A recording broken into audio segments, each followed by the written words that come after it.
Si Jesus nga gitawag natog manluluwas, mideklarar nga dili gyud ta makaduol niya gawas kon madani na ta or danihon ta sa amahan. So kini diyang tanang nanimba karon nadani ni sa pulong sa amahan. Lingiyay mong tupad na unsay nakadani nimo ni simba man ka. Unsay nakadani na pasig nadani ramos pari. Usahay ra ba kita ang makadani nato ang pari niya og bati gani ang pari di na ta musimba katug man tanang pariya niya ang pari gani mo misa may gani nimba tagi si Padre ron ambot og part baka na sa pagdani sa amahan part na dili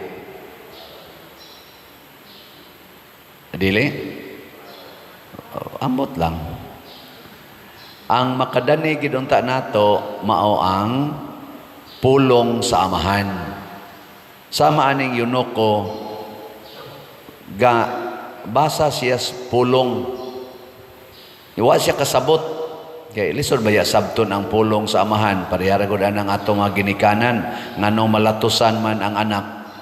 Tungod kay di kasabot sa pulong sa amahan. Yawa sad kasabot ang amahan nga galisod sa daig sabot ang iyang anak.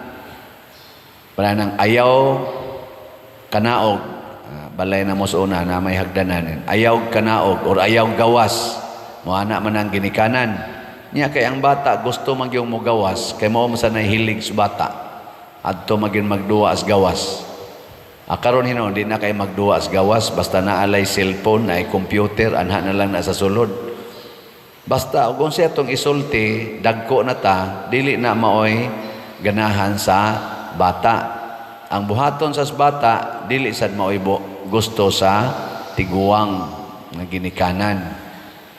Na magkabangi gini. Unsa may sunod buhaton aron madanita sa pulong sa amahan kinahanglan dunay mopasabot, dunay motudlo mo nang niingon diri si Kristo giingon sa mga propeta nga ang tanan tudluan sa amahan.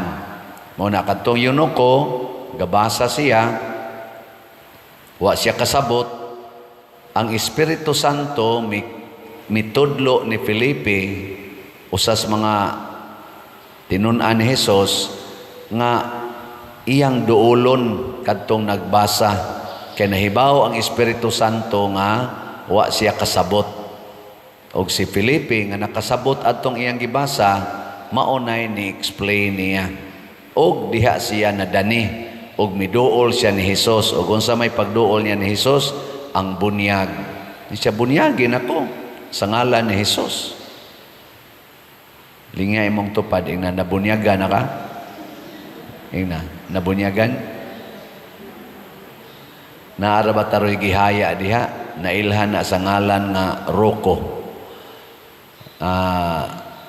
wa di ko ka-check anag nabunyagan ba na kay pag-abot na ko diri nag-wheelchair naman na siya niya magsigig inom og kulapo diri sa luyo kuyog atong iyang barkada nga nauna sad niya kamatay kasi nga nato di man to murag bata-bata gyutay nga mo si iyang barkada niya kausa nanganhi na silang duha pulos hubog ang nagduot sa iyang wheelchair hubog siya sang gasakay hubog niya niingon pader mangumpisal mi. Ako lang sa gipakumpisal. Ana, to na ako magkumpisal. Musimba na diha, usahay. Pero kasagaran, ari ragid siya sluyo musimba. Tapos luyo ba, daplis karsada. Niya na siya maghigdaan, ana dihang mga lain-lain lang iyang diha ng budiga, diha ng luyo. Usahay, ana ra siya sa may simento, tabunan lang o gamayng habol, usahay, karton ra itabon, haron lang siya makatog, kay wa pa masad mauliis kahubog. Hangtod, naguba na tong iya dihang gihigda-higdaan, nisulti siya, nga wa na siya kahigdaan. Ito itong gihimuan diha kwarto, mga 2 ka tuig na sana siya diha, kapin tingali, anang kilid sa atong kuan.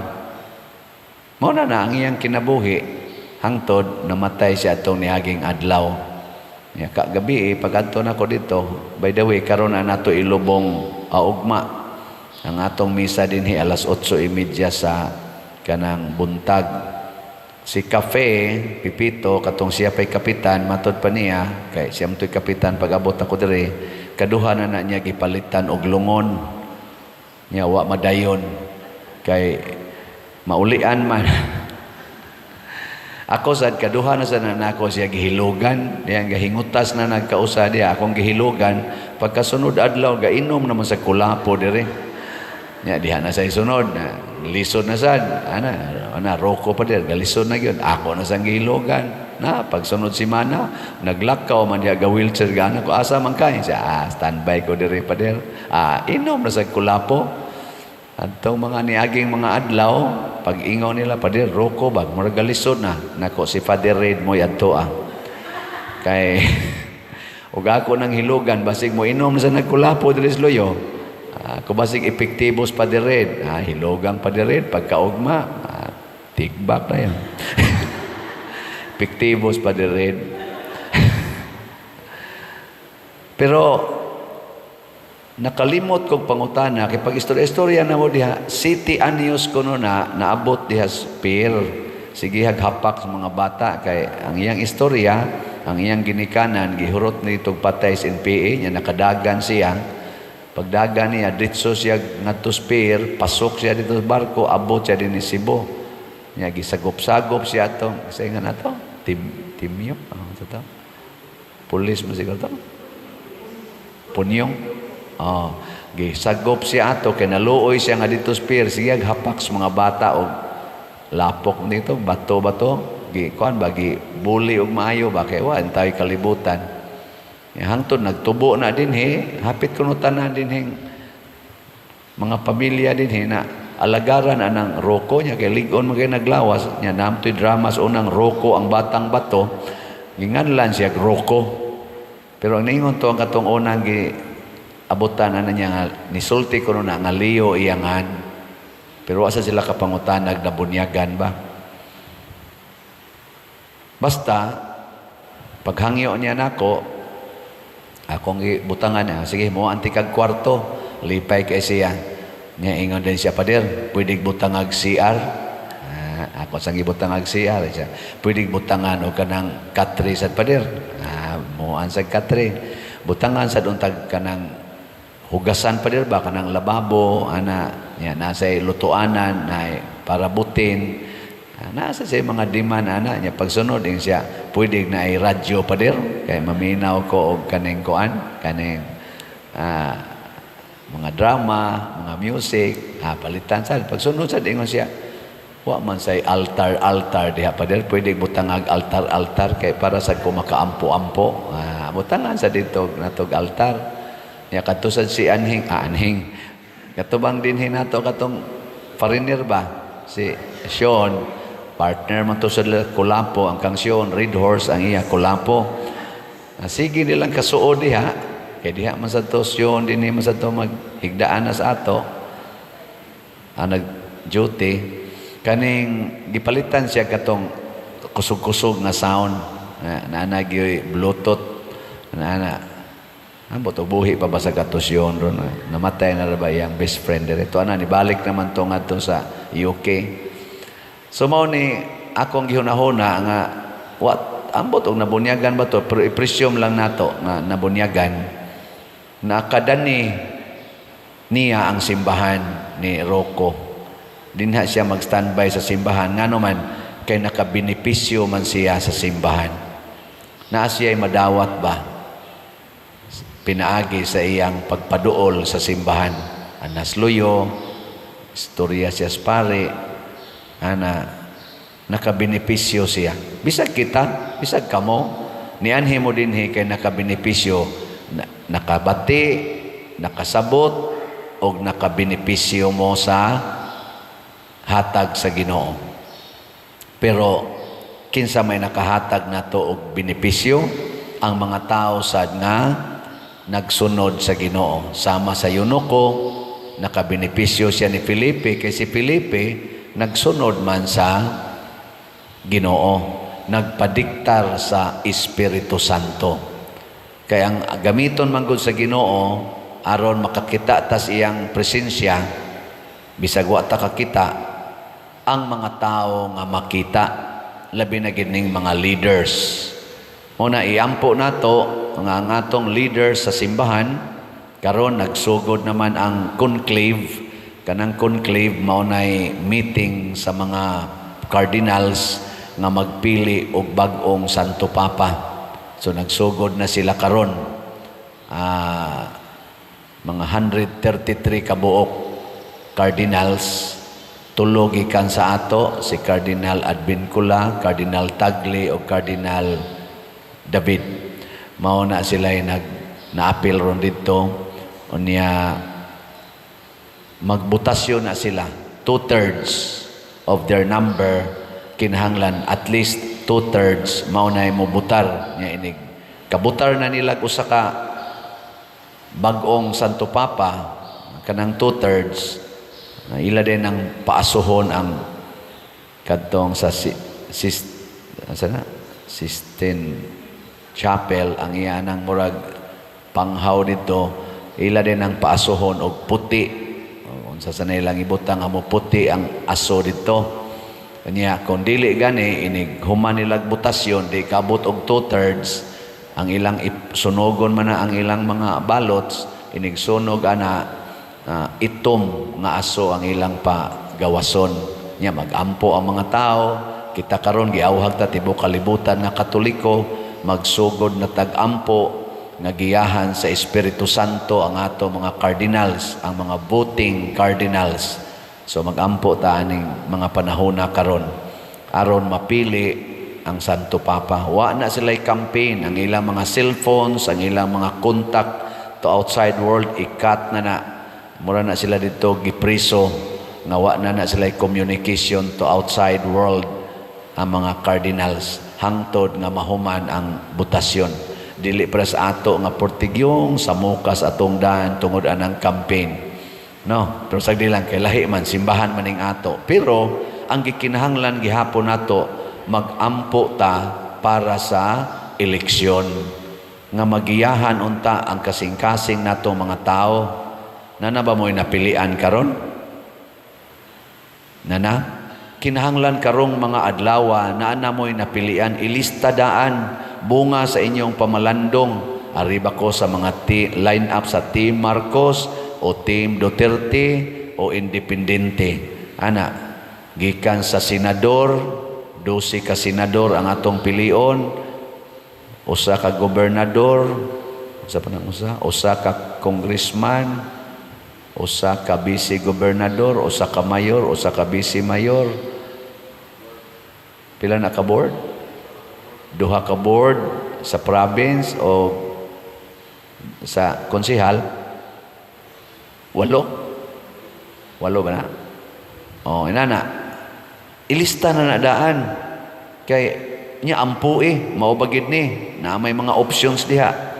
O, galisod ka. Click lang sa Google. Candidates sa pagkamayor. Diris Liluan. O, gawas na. Candidate sa pagka-gobernador sa Sugbo, naasa na. Mga kandidato sa senador, o naasa na. Kita din 5th district man ta. Andama daan, iampui ba?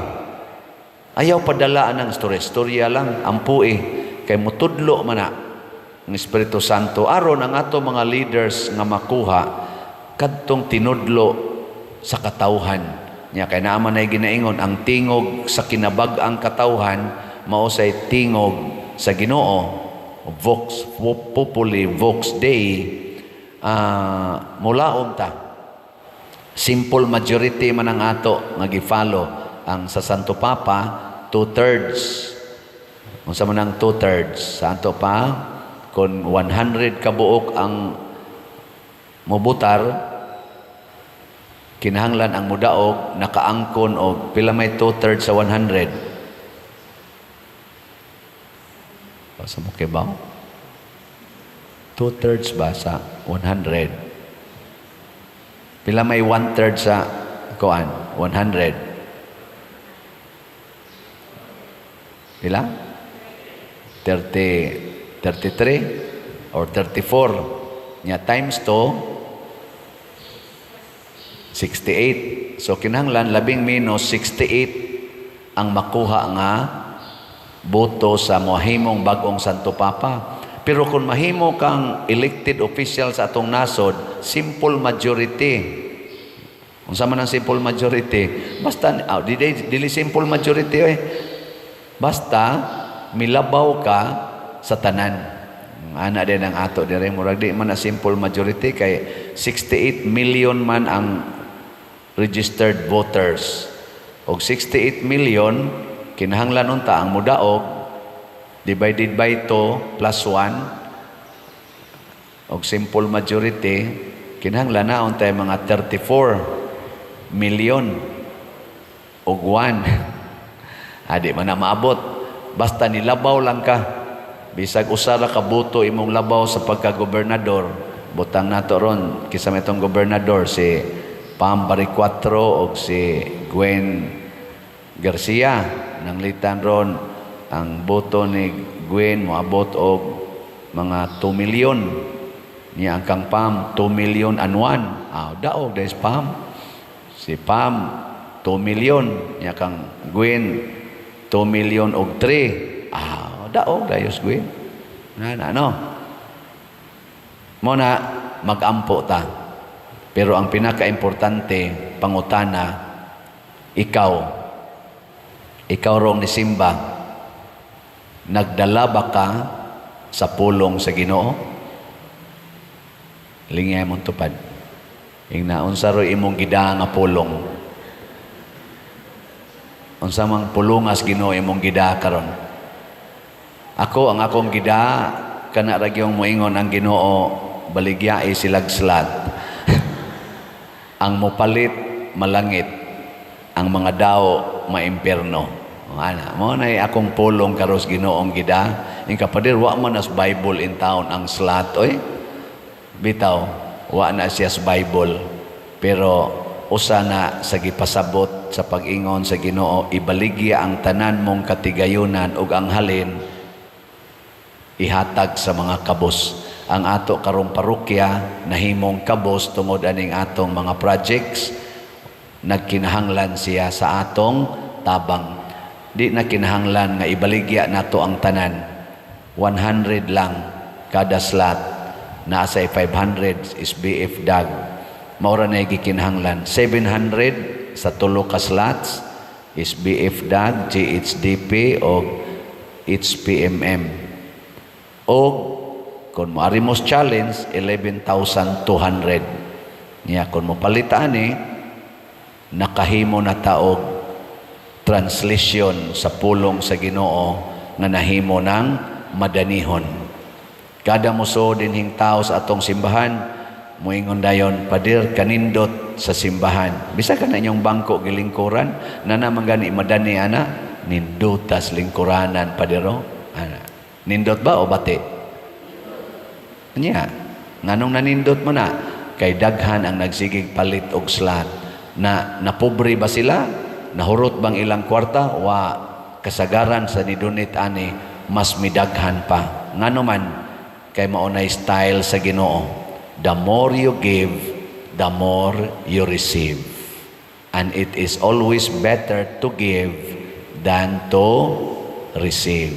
So ang ato sang pilion nga mga kandidato karon kana sang kusog muhatag, dili panahos eleksyon, kung dili muhatag og serbisyo para sa tanan. Sa inyong tan-aw ron, Team Marcos o Team Duterte, hain man nila'y kusog muhatag og serbisyo para sa tanan. Team Marcos o Team Duterte. Kung asa inyong napilian ana, maunay butari. Di kita magmahay ni ana. Kay ngano man, nag-uban ang Ginoo sa mga taong kusog mo alagad, dili kusog mo pahimulos.